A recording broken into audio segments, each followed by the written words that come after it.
नमस्कार दर्शकों, हमारे YouTube चैनल चर्चा में आप सभी का हार्दिक स्वागत है।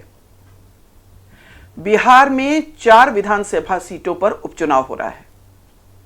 इसको 2025 में होने वाले विधानसभा चुनाव का सेमीफाइनल माना जा रहा है। अभी जिन सीटों पर उपचुनाव हो रहा है उनमें से 3 सीटें आरजेडी के पास हैं, जबकि 1 सीट एनडीए के खाते में है। अब इस चुनाव के बाद क्या होगा? एनडीए की सीटें बढ़ेंगी? क्या आरजेडी अपनी सीटों को बरकरार रख पाएगी? प्रशांत किशोर की पार्टी जन सुराज का क्या होगा? क्या वो इस चुनाव में कुछ कमाल कर पाएगी? आज हमारी चर्चा इसी पर केंद्रित है। हमारे साथ हैं वरिष्ठ पत्रकार खालिद रशीद जी। खालिद जी, स्वागत है आपका। बहुत धन्यवाद आपका। 4 सीटों पर उपचुनाव हो रहा है। बेलागंज, तरारी, इमामगंज और रामगढ़ जी। 2-3 खासियत है, पहले इस पे चर्चा कर लेते हैं। पहला तो परिवारवाद का खूब जोर है। सभी लोग परिवारवाद को कोसते हैं, लेकिन इस जो उपचुनाव हो रहा है इसमें कोई भी पार्टी परिवार से अलग नहीं रह पाई है। दूसरा कि सेमीफाइनल माना जा रहा है, और तीसरा ये भी है कि ये जो भी उपचुनाव हो रहे हैं इसमें जन सुराज क्या करेगी, इस पर सबकी निगाहें अटकी हैं। क्या खेल बिगाड़ेगी या फिर वो कोई नया विजय अभियान शुरू करेगी, या ये दमखम दिखाएगी कि हम भी कुछ कर सकते हैं? इस पर लेकर लोगों की नज़र लगी हुई है इस बार। तो ये जो उपचुनाव है इसको लेकर आप क्या सोचते हैं? क्या लग रहा है कि जो स्थापित पार्टियां हैं उन्हीं की मोनोपोली रहेगी या कुछ बदलाव दिख रहा है आपको? और देखिए, ये उपचुनाव अपने तौर पे बहुत ही महत्वपूर्ण है। 4 सीटें, उनका रिजल्ट और इन सीटों पर जो समीकरण है उसको देखते हुए जो रिजल्ट है वो वास्तव में 2025 में क्या होने जा रहा है उसका एक बहुत बड़ा आपको आइडिया हो जाएगा। एक तो ये उपचुनाव जो हो रहा है वो नीतीश कुमार के एनडीए में जाने के बाद हो रहा है ना। जनवरी में वो एनडीए के साथ गए हैं और इस वक्त ये चुनाव हो रहा है। बीच में जो चुनाव हुआ, लोकसभा का चुनाव, उसमें वोटों के टर्म्स में भी इंडिया गठबंधन को फायदा हुआ और सीटों के टर्म्स में भी उतना फायदा हुआ, लेकिन जितना फायदा नीतीश कुमार को हुआ है शायद किसी को नहीं हुआ। तो ये भी देखना है कि नीतीश कुमार की पार्टी के एक मेंबर जो है मनोरमा देवी, वो चुनाव लड़ रही हैं, तो वो जीतती हैं कि नहीं, पहला। और अन्य सीटों पर नीतीश कुमार का प्रभाव दिखता है कि नहीं दिखता है। तो जन स्वराज का आपने जहां तक सवाल उठाया, एक तो ये है कि रिजल्ट क्या होगा। अभी तो 3-1 है, यानी ये चारों सीटें जो हैं वो खाली हुई हैं। उपचुनाव क्यों कराया जा रहा है? क्योंकि ये चारों सीटें जो हैं वो खाली हुई हैं इस वजह से कि यहाँ के जो विधायक हैं वो लोकसभा पहुंच चुके हैं। केंद्रीय मंत्री भी बने, जीतन राम मांझी तो केंद्रीय मंत्री बन गए हैं। तो इसकी वजह से इनकी भी साख का सवाल है, क्योंकि आप सांसद बन गए हैं तो क्या अपनी सीट को आप बचा पाते हैं कि नहीं?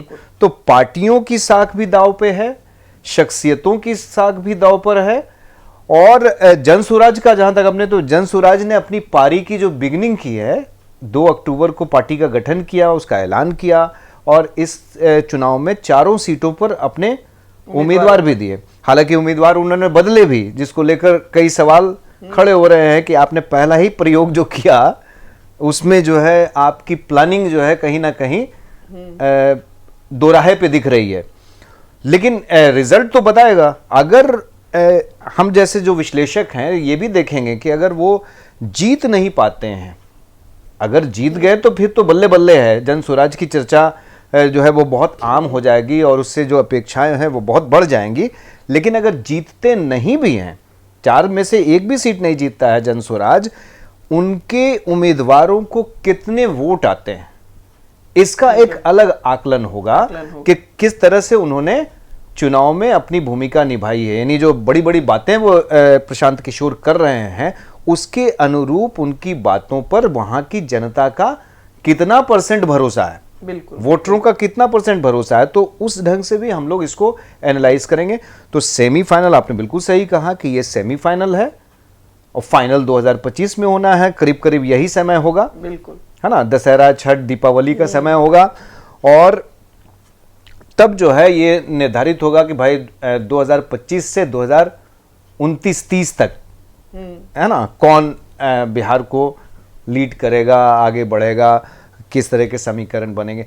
तो इस नजरिए से ये चुनाव बहुत ही महत्वपूर्ण है। वैसे बिहार में तो हर चुनाव ही महत्वपूर्ण होता है, और जैसा कि आपने बोला, इस चुनाव को, उपचुनाव को परिवारवाद के लिए बहुत याद किया जाएगा। बिल्कुल।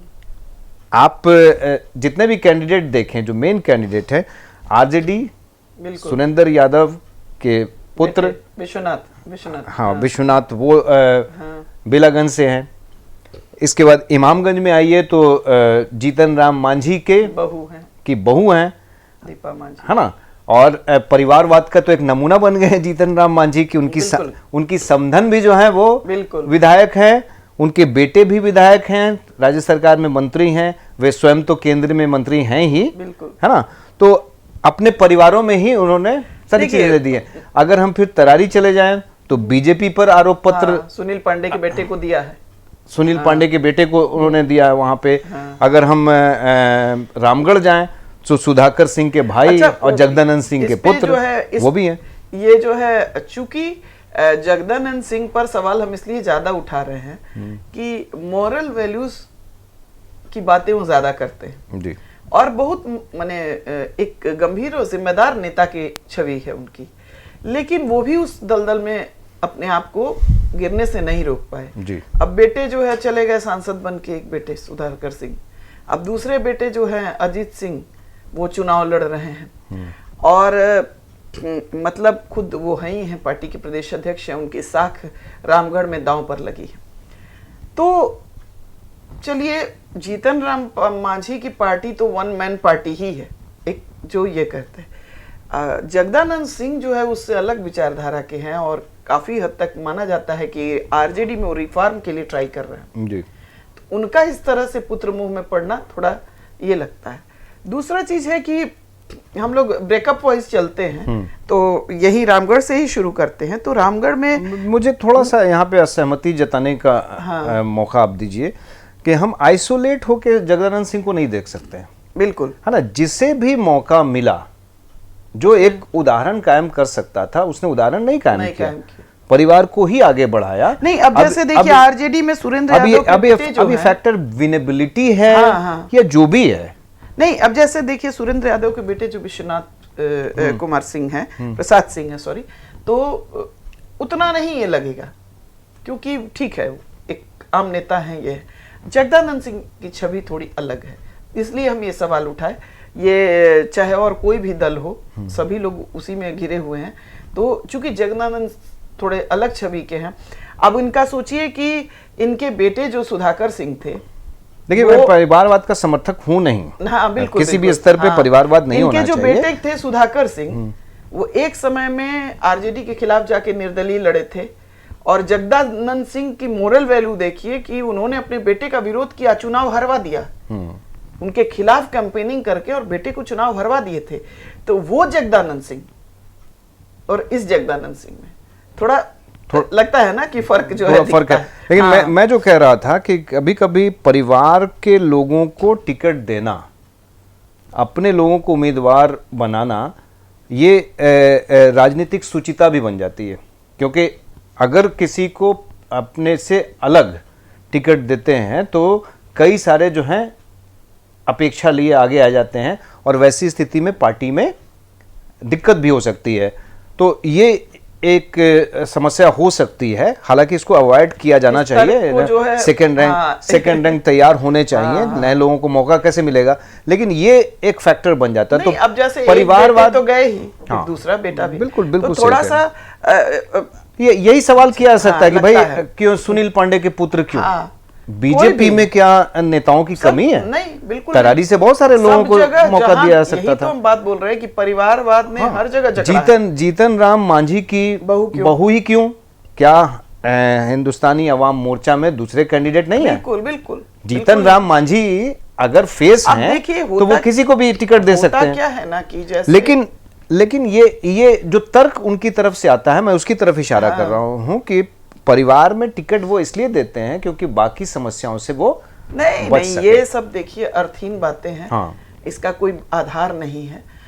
और लेकिन हाँ, ये तो सिर्फ मेरी पूरी हाँ, तरह सहमति है आपकी कि ये परिवारवाद का एक बहुत बड़ा हाँ, बिल्कुल। मॉडल चुनाव है हाँ ये। हाँ। और जगदानंद सिंह की बात मैंने सिर्फ इसलिए की, जैसे अब सपोज दैट कि कल को नीतीश कुमार अपने बेटे को चुनाव लड़वा दे तो लगेगा अरे ये भी उतर गए, तो उस तरह से ये बात जगदानंद सिंह के लिए लागू होती है। अभी तो ये थोड़ा सा मतलब कपोल कल्पना लगती है, लेकिन बीच में चर्चा हुई थी।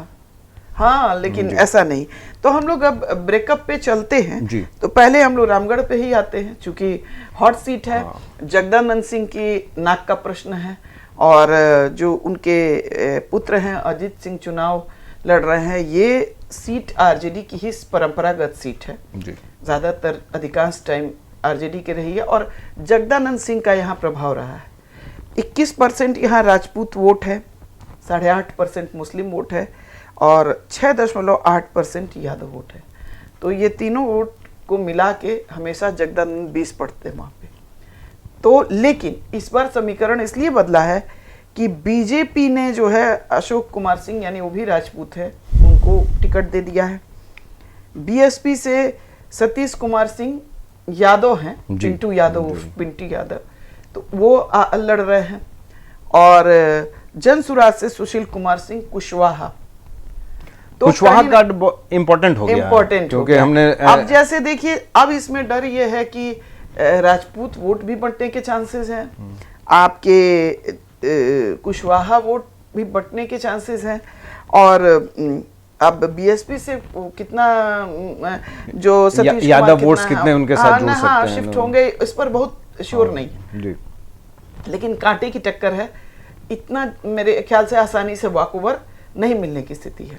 अगर यहाँ पे मुझे जो लग रहा है, हालांकि जो आपने कहा कि आरजेडी की सिटिंग सीट रही है, वहाँ पे मार्जिन भी अच्छा खासा रहा है। अब तक के चुनाव के जो नतीजे आए हैं रामगढ़ के, उसमें मार्जिन भी अच्छा मार्जिन रहा है जीत और हार का।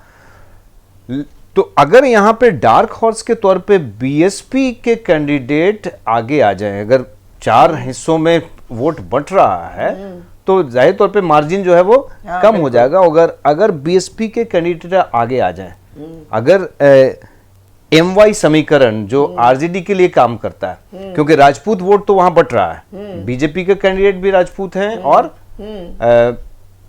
आरजेडी का कैंडिडेट भी राजपूत वर्ग से आते हैं, तो वो वोट तो बट रहा है। कितना बटेगा ये डिपेंड करेगा, लेकिन अगर ये वोट्स बीएसपी की तरफ कंसोलिडेट हो जाते हैं, उस क्षेत्र में ये देखा गया है कि बीएसपी के कैंडिडेट्स जो हैं वो जीतते रहे, बाद में भले वो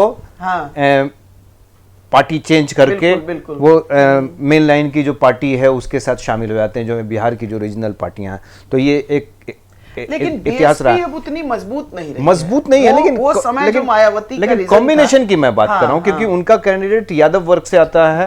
अगर यादव और मुस्लिम वोट्स है ना, और इसके अलावा जो एससी वर्ग का जो वोट है, जिसके बारे में कहा जाता है कि बीएसपी की उस पे पकड़ है, तो वो जो दलित वोट है, अगर वो उसके साथ जुड़ गया तो बीएसपी के कैंडिडेट डार्क हॉर्स भी हो सकते हैं, ये मैं कह रहा हूं। हालांकि इसकी संभावना बहुत दूर दूर तक नहीं है, लेकिन चूंकि वोट बटने की स्थिति है, जनसुराज भी है, कुशवाहा वोट भी बट रहे हैं, राजपूत वोट भी बट रहा है, तो 2 राजपूतों की लड़ाई है, आमने सामने की लड़ाई है।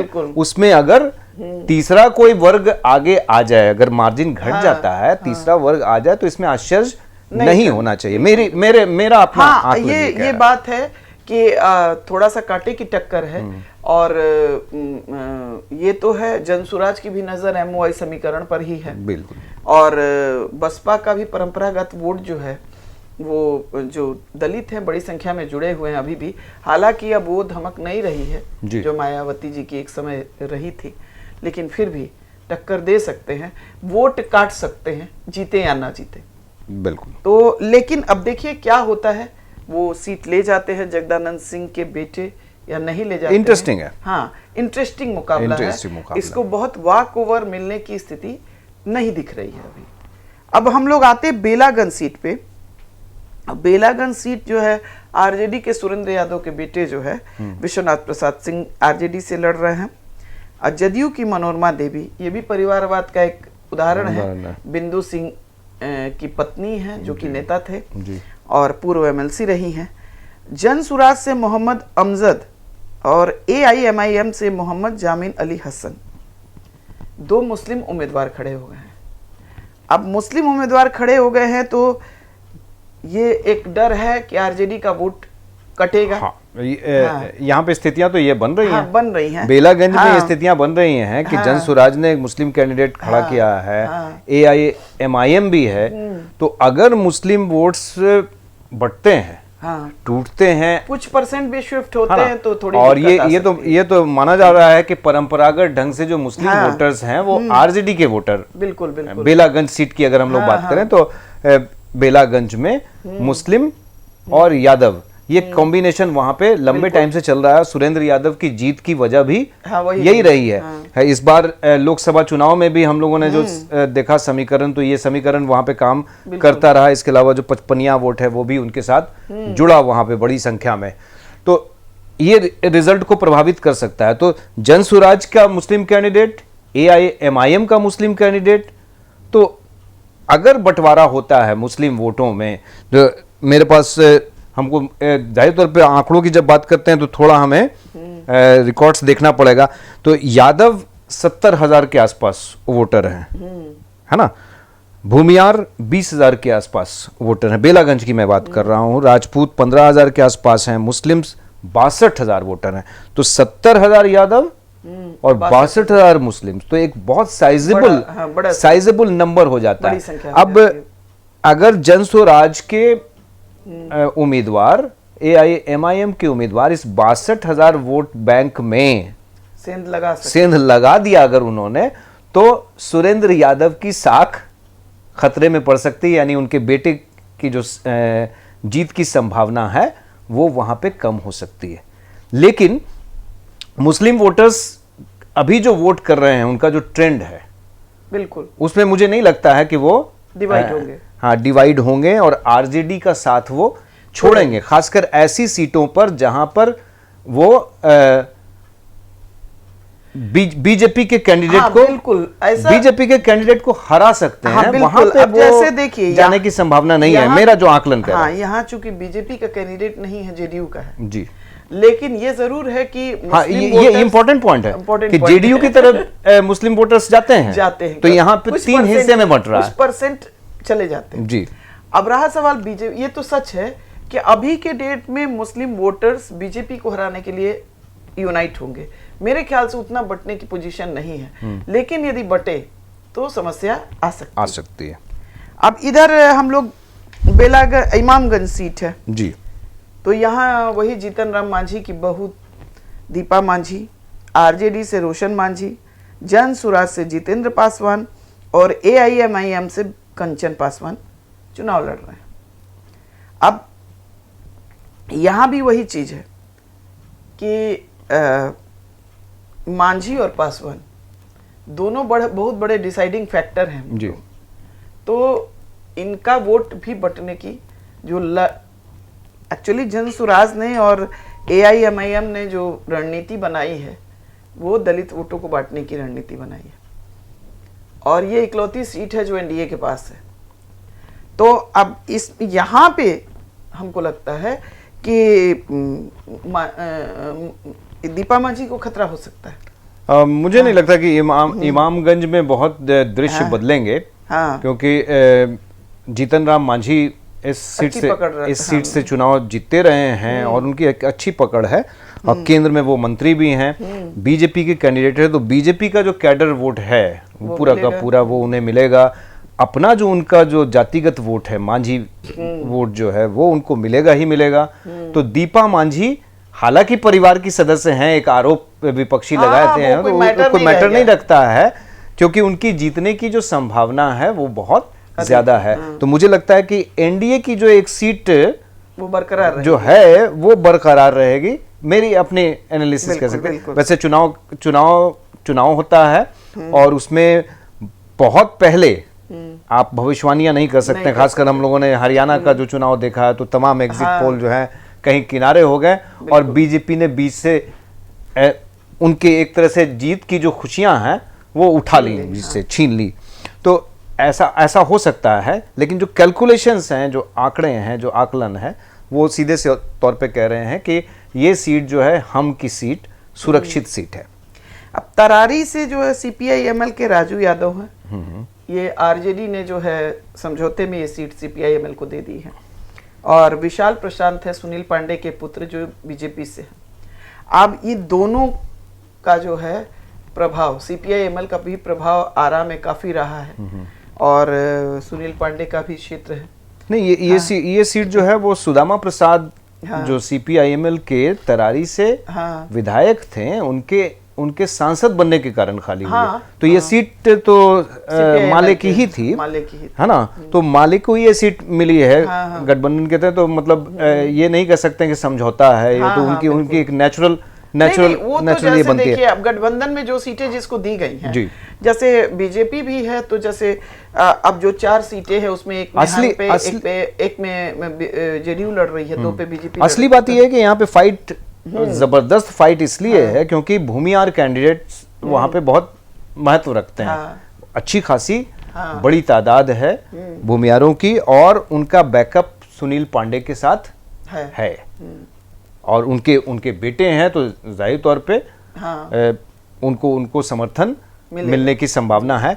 लेकिन माले फैक्टर जो है ये बहुत बड़ा हो जाता है, और जब माले इंडिया ब्लॉक के साथ है, यानी सारी पार्टियां जो हैं उनके साथ हैं, तो ये जो इनकी विनेबिलिटी के जो चांसेस हैं वो बहुत बढ़ जाते हैं। तो मेरे हिसाब से यहाँ पे बीजेपी कैंडिडेट के लिए बहुत आसान लक्ष्य नहीं, आसान रास्ता नहीं है। और वहाँ के जो कॉम्बिनेशंस हैं वो भी साफ तौर पे बताते हैं कि तरारी में जो कुशवाहा वोट है वो करीब 15,000 है, मुस्लिम वोट्स 20,000 है, OBC EBC जो वर्ग है ना, वो 50,000 है। भूमिहारों का वोट जो है वो 65,000 है, करीब 65,000 है। तो भूमिहार वोट तो हम मान सकते हैं कि अगर पूरी तरह से डोमिनेट करता है, और अगर वो पूरा का पूरा वोट उसमें सेंधमारी नहीं हो पाती है, तो जीत सकते है ना। जबकि दूसरे कैंडिडेट्स, भूमिहार कैंडिडेट्स वहां पे चुनाव मैदान में हैं, लेकिन वो कितना ले पाते हैं। बीजेपी का कैडर वोट भी विशाल प्रशांत को मिलेगा ही। वहां पे अगर हम लोग देखें तो अभी तक की जो सिचुएशन लग रही है उसमें राजपूतों का वोट है, ब्राह्मणों का वोट भी अच्छा खासा वहां पे है, 30,000 के आसपास वहां पे वोट है। यादव वोट 30,000 हैं, बनिया वोट 25,000 हैं। तो ये जो कुछ वर्ग हैं वो परंपरागत तौर पे एनडीए के ही वोटर हैं, और जो परंपरागत तौर पे CPI-ML की, मतलब CPI-ML हमेशा वहां पे वो गठबंधन में हो या ना हो, वहां पे बहुत जबरदस्त उनकी प्रेजेंटेशन रहती है, उनका प्रेजेंस रहता है। तो इस बार भी उनका प्रेजेंस रहेगा, और इस बार तो उनकी सीटिंग सीट ही है। बिल्कुल, बिल्कुल। और इंडिया ब्लॉक का साथ भी है, तो लड़ाई बड़ी दिलचस्प है। वहां पे मार्जिन हार जीत का कम होगा, लेकिन ज्यादा चांसेस मुझे अभी भी लगते हैं कि वहां पे माले के चांसेस ज्यादा हैं इस चुनाव में भी, क्योंकि एक तो उनका उम्मीदवार जो है वो यादव वर्ग से है, उसके बाद उनका जो परंपरागत वोट है वो उनके साथ है, मुस्लिम वोटर्स उनके साथ जुड़े हुए हैं, SC OBC जो उनके वोटर्स हैं वो उनके साथ जुड़े हुए हैं। अगर इनको वो संगठित कर पाने में सफल रहे तो चुनाव जीतने की संभावना उनकी वहां पे बन सकती है। लेकिन मांझी और चिराग पासवान और मांझी जी, क्या वहां दलित वोटों में सेंध लगा पाएंगे? ये तो तब दिखेगा। देखिए, लगा सके तब तो स्थितियां बदल सकती हैं, बिल्कुल बदल सकती हैं। और एनडीए की कोशिश यही होगी कि इस वर्ग को, जो हमारे परंपरागत वोटर हैं वो तो हैं ही, वो तो हमारे साथ जुड़े हुए हैं ही, हमें डेंट कहाँ लगाना है। तो डेंट लगाने की कोशिश, इसके लिए पासवान वोटों को जोड़ने के लिए चिराग पासवान है, मांझी वोटर्स को जोड़ने के लिए जीतन राम मांझी हैं। तो एनडीए में सारे उम्मीदवार तो हैं, और ये आखिरी वक्त में जोर भी वहां पे लगाएंगे। हाँ। आप देखिए जो फेस्टिवल का समय ओवर हो जाएगा उसके बाद सारे नेताओं का जो मूवमेंट है इन जगहों पे लिस्ट तैयार है, स्टार प्रचारकों की लिस्ट भी तैयार हो गई। 4 जगहों पे चुनाव है लेकिन स्टार प्रचारकों की लिस्ट 40 लोगों की सीट लिस्ट बनी हुई है। तो जमकर धुआंधार प्रचार होगा और इसकी कोशिश पूरी होगी। चुनाव बहुत इंटरेस्टिंग है, आपने जैसा शुरू में कहा कि इसमें नीतीश कुमार की प्रतिष्ठा दांव पर है, बीजेपी के बड़े नेताओं की प्रतिष्ठा दांव पे है, तेजस्वी यादव की प्रतिष्ठा दांव पर है, जन स्वराज के पीके की प्रतिष्ठा दांव पर है। तो ये चुनाव 4 सीटों का जरूर है लेकिन इसके मायने बहुत बड़े हैं और दिलचस्प है। 13 नवंबर को वोटर्स जब अपना फैसला सुनाएंगे तो उनके सामने क्या मुद्दे होंगे इसकी भी चर्चा बहुत जरूरी हो जाती है। बिल्कुल बिल्कुल जी। तो आपको क्या लगता है कि उपचुनाव में भी कुछ मुद्दे हैं क्या? देखिए, आमतौर पर मुद्दे तो वही हैं जो इंडिया के अलग मुद्दे हैं और एनडीए के अलग मुद्दे हैं। मेरे ख्याल से वही परंपरागत मुद्दों पर ही चुनाव लड़ा जा रहा है, कुछ नया मुद्दा निकल के नहीं आया है ना। अब प्रशांत किशोर थोड़ा दिशा बदलने की कोशिश की है लेकिन उनकी भी दिशा बहुत पॉजिटिव तो थी नहीं, शराबबंदी को लेके या जो भी, उन्होंने भी कोई बहुत स्पष्ट एक जो मैप है वैसा कुछ दिया नहीं मुझे लगा। अब शराबबंदी ओपन करके हम शिक्षा करेंगे तो आप जो है शराब क्रांति लाके और आप किसको शिक्षित करेंगे, इससे आपकी मानसिकता वैसे ही समझ में आ गई। तो और रहा सवाल बीजेपी और जेडीयू, तो उनका वही पुराना है जंगल राज और का भय दिखाकर वो एक ये करते हैं, वहाँ थोड़ा सा आरजेडी को बैकफुट पे लाने की कोशिश करते हैं। आरजेडी का वही है अभी संविधान, और जो आप देख रहे हैं गठजोड़ जो है पीडीए का जो यूपी में है कुछ इसी तरह का गठजोड़ यहाँ ही बनाने की कोशिश, संविधान बचाने की, महंगाई। तो मुद्दों में कुछ नयापन नहीं है, वही सारे मुद्दे रहेंगे, वही पुराने मुद्दे हैं और कुछ भी ऐसा नहीं दिख रहा है कि कोई भी पार्टी जो है कुछ नया रोड मैप के साथ आई हो, कुछ नई बातें लेकर आई हो, ऐसा कुछ नहीं दिख रहा है। ऐसा कुछ नहीं है। तो अंतिम रूप से फैसला जो है वो समीकरण ही तय करेंगे। तो दर्शकों, हमारी चर्चा कैसी लगी? फिलहाल तो हम लोग रिजल्ट का इंतजार करें, तभी पता चलेगा कि ऊंट किस करवट बदलता है। फिर भी अपनी प्रतिक्रिया जरूर दीजिएगा। हमारे चैनल को लाइक करें, सब्सक्राइब करें और शेयर करें। नमस्कार।